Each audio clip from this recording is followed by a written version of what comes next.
నమస్తే, welcome to IPL analysis. ఐపీఎల్లో అన్ని మ్యాచ్లు ఆసక్తిగా సాగుతున్నాయి. నేడు లక్నో వేదికగా లక్నో ఆర్సీబీ జట్లు తలపడుతున్నాయి. ఈ సీజన్లో లక్నో సూపర్ జెయింట్స్తో రాయల్ ఛాలెంజర్స్ బెంగళూరు గత మ్యాచ్లో తలపడింది.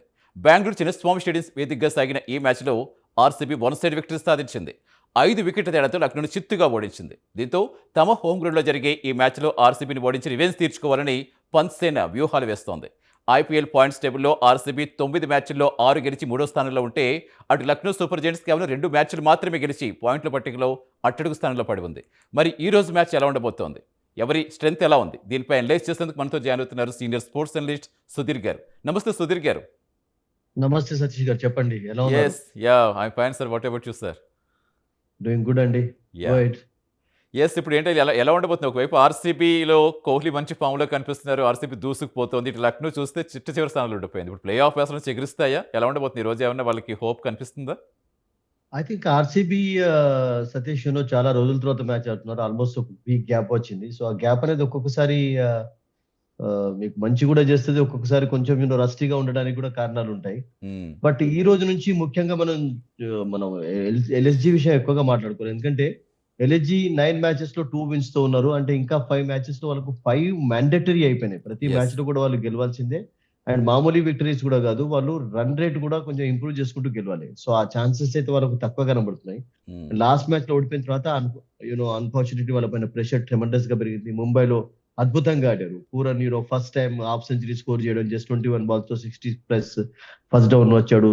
తనకి ఇష్టమైనటువంటి పొజిషన్ అది. అండ్ 4 ఎక్స్ట్రా బ్యాటర్స్ అంటే ఫారిన్ బ్యాటర్స్ తోటి వాళ్ళు బరిలోకి దిగారు. అది వర్కౌట్ అయింది కొంతవరకు. కానీ వాళ్ళకి ఇప్పటి వరకు కూడా ఎల్ఎస్జికి మీరు చూడండి, మిగతా టీమ్స్ తో కంపేర్ చేసిన నేను అనుకుంటా నోకియాన్ ఓన్లీ వన్స్ మాత్రమే ఆడించారు. ప్రతిసారి కూడా ఇండియన్ పేసర్స్ తోటి, ఇండియన్ స్పిన్నర్స్ తోటి వాళ్ళు వెళ్తున్నారు. అక్కడ కొంచెం వాళ్ళకు స్టార్టింగ్ నుంచి కూడా ఇబ్బందులు కలిగాయి.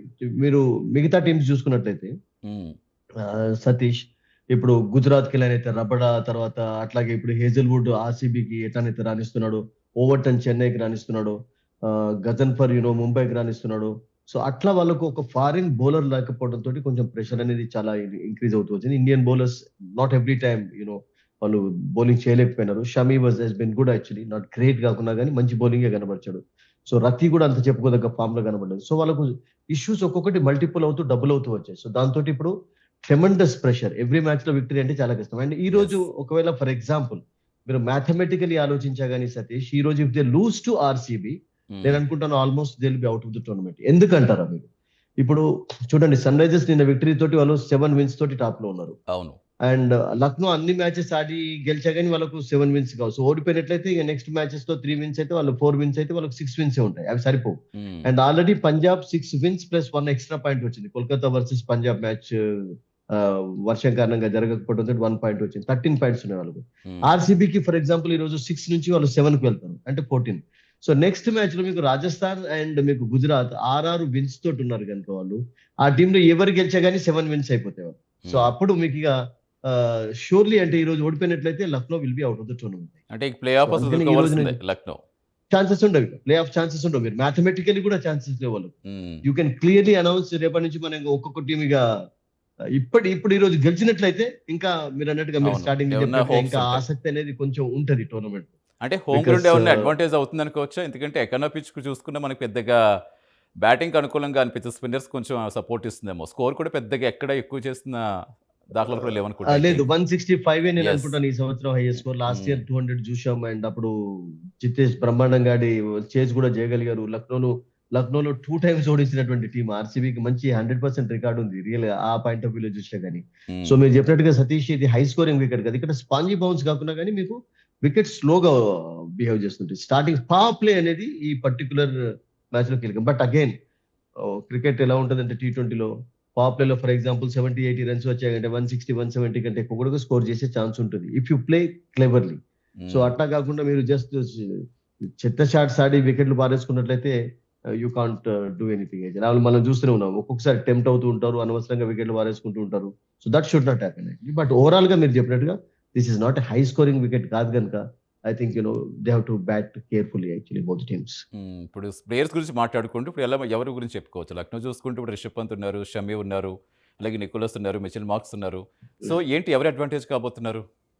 I think Mitchell Marsh has not been great job అయితే చేయటం లేదు. అంటే అతని పైన ఏవైతే ఎక్స్పెక్టేషన్స్ పెట్టుకున్నారో, మ్మ్. ఒకటి ఏంటంటే is only restricted to batting, bowling చేయటం లేదు. సో గ్రీన్ అన్నా కనీసం కోల్కతాకు స్టార్టింగ్ లో బౌలింగ్ చేయకున్నా కానీ ఈ బౌలింగ్ చేయడం చూస్తున్నాం మనం. గ్రీన్ మ్మ్. బ్యాటింగ్ బౌలింగ్ రెండు చేస్తున్నాడు. So Mitchell mass unfortunately for them, but అక్కడ ఒక బ్యాటర్ గానే ఆడుతున్నాడు. అక్కడ బ్యాటింగ్ లో రాణించినట్లయితే మంచిది, లేకుంటే అతను ఇంపాక్ట్ ప్లేయర్ గా వస్తాడు, కూర్చుంటాడు. సో మ్మ్. అక్కడ నేను అనుకుంటాను వాళ్ళకు ఒక మైనస్ పాయింట్ అది. ఎందుకంటే మాక్రమ్ ఉపయోగించుకోవాలి. ఇటువంటి వికెట్ పైన మాక్రమ్ ఆడినట్లయితే కొంచెం హెల్ప్ఫుల్ అవుతుంది. వాళ్ళు బౌలింగ్ కూడా చేయగలుగుతారు. ఎందుకంటే యూ నీడ్ స్పిన్నర్స్, ఒకవైపు మ్మ్. లాంగ్ బౌండరీ ఉంటుంది కనుక Markram can be effective with the ball also. Pooran అంటారా, ఇంగ్లీష్ అంటారా, ఇద్దరు బ్యాటింగ్ చేసేవాళ్ళు. They are good fielders actually. So Inglis వచ్చిన తర్వాత కొంచెం యాడ్ అయింది, కానీ Inglis of course first match ఆడాడు ముంబై తోటి, కపుల్ ఆఫ్ గుడ్ షాట్స్ ఆడాడు. సో అతన్ని నేను అనుకుంటాను కంటిన్యూగా ఓపెనర్ గా ఆడించినట్లయితే ఆస్ట్రేలియన్ పేర్ మంచి స్టార్ట్ ఇవ్వాలి. అండ్ రిషబ్ పంత్ ఫామ్ కూడా చాలా చాలా అవును. పువర్ ఫామ్ అని చెప్పాలి. Yes. ఒకటే మంచి 50 చూసి ఒకటే ఇన్నింగ్ చూసాం, ఆ తర్వాత ప్రతిసారి కూడా ఫెయిల్ కావడం చూస్తున్నాం. మళ్ళీ అదే రిషబ్ పంత్ కొన్ని షాట్స్ ఆడి అవుట్ కావడం అనేది అది కంటిన్యూ అవుతూనే ఉన్నది. It's not good for him, not good for the team also actually. Hmm. But that is the way how he plays, మనందరికీ తెలిసిందే. సో బౌలింగ్ లో ముఖ్యంగా మీరు షమి అన్నారు, Shami is good. Hmm. But Avesh Khan అంత ఇంప్రెసివ్ గా కనబట్టలేదు సతీష్ వాళ్ళకు. ఆవేష్ ఖాన్ చాలా ఎక్స్పీరియన్స్ ఉన్న బౌలర్, యాకస్ వేస్తుంటాడు. అతను ఫస్ట్ స్పెల్ లో రన్స్ ఇచ్చినట్లయితే సెకండ్ స్పెల్ లో ఇవ్వకుండా ఉంటాడు, కానీ ఇప్పుడు 2 స్పెల్స్ లో లాస్ట్ మ్యాచ్ లో రన్స్ ఇచ్చాడు. మ్మ్. రతి నుంచి కూడా అంత పెద్ద ఇంప్రెసివ్ స్పెల్స్ మనం చూడలేదు వాళ్ళకు. ప్రిన్స్ యాదవ్ అంటారా, మయాంక్ అయితే ఆడటలేదు ఇప్పుడు.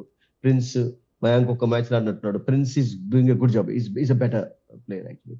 Yes. సో నాకేమనిపిస్తుంది అంటే మీరు ఒక ఫారిన్ బ్యాటర్ ను తగ్గించి మీరు ఒక ఫారిన్ బౌలర్ ను నోకి, I don't know whether is fit or not actually, ఒకవేళ అటువంటి ఏదైనా అవకాశం ఉన్నట్లయితే ఆడించినట్లయితే that can work out better for them అని అనిపిస్తుంది నాకు.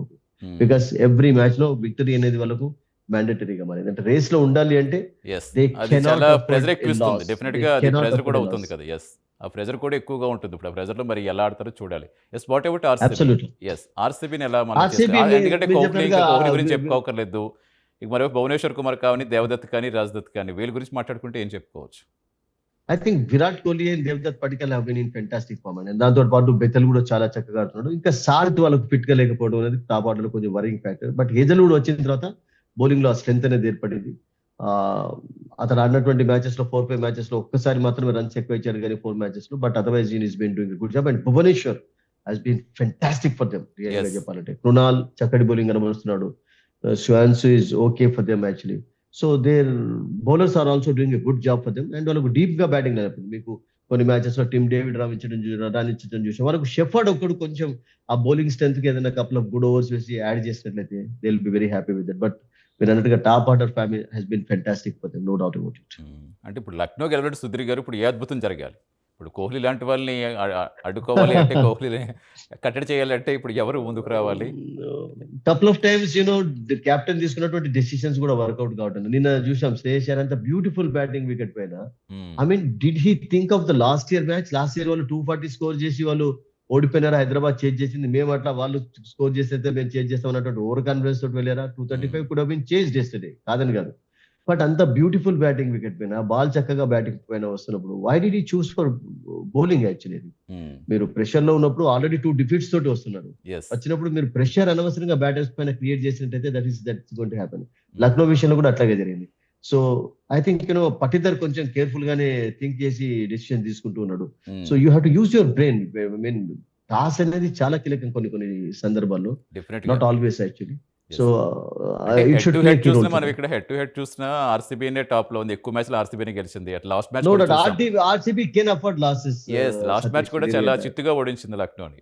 డెఫినెట్ గా ఇప్పుడు రివెంజ్ తీర్చుకోవాలంటే మరి ఇక్కడ ఓడించారు. But RCB coming with defeat actually 1 week తర్వాత వస్తున్నారు. కాబట్టి లాస్ట్ మ్యాచ్ అదేమన్నా లో వాళ్ళంతా వీళ్ళకి high score advantage చేయడం కావచ్చేమో. యా, విరాట్ కోహ్లీ క్యాచ్ కూడా కొంచెం కాంట్రవర్షియల్ గా కావడం, మ్మ్. టాప్ ఆర్డర్ కొంచెం కొంచెం డిలేగానే కనబడింది లాస్ట్ మ్యాచ్ లో. But they are a good side. They have got 6 wins in their pocket actually. ఇప్పటి వరకు అయితే వాళ్ళకి ఇంకొక విన్ కావాలి సేఫ్ గా ఉండడానికి. But Yes. 8 ఇంకొక 2 wins నెక్స్ట్ 5 matches లో సాధించినట్లయితే that will be good. They can still afford a loss, but Lucknow cannot. Yeah. లక్నోకు విక్టరీ అనేది ఈ రోజు నుంచి Compulsory. Mandatory. Yes, yes. Every Mandatory. Match they have to win with a big run rate. చూద్దాం సుధీర్ గారు ఏం జరుగుతుందో. ఒకవేళ కోహ్లీ బ్యాటింగ్ అయినా మ్యాజిక్ చేస్తుందో, లేదా పంత్ కెప్టెన్సీ ఏమైనా కంబ్యాక్ అవుతారో. Hope the best. Thank you Let's see. Sudheer garu. Thanks for My analysing. pleasure. ఇది ఇవాల్టి ఐపీఎల్ అనాలిసిస్.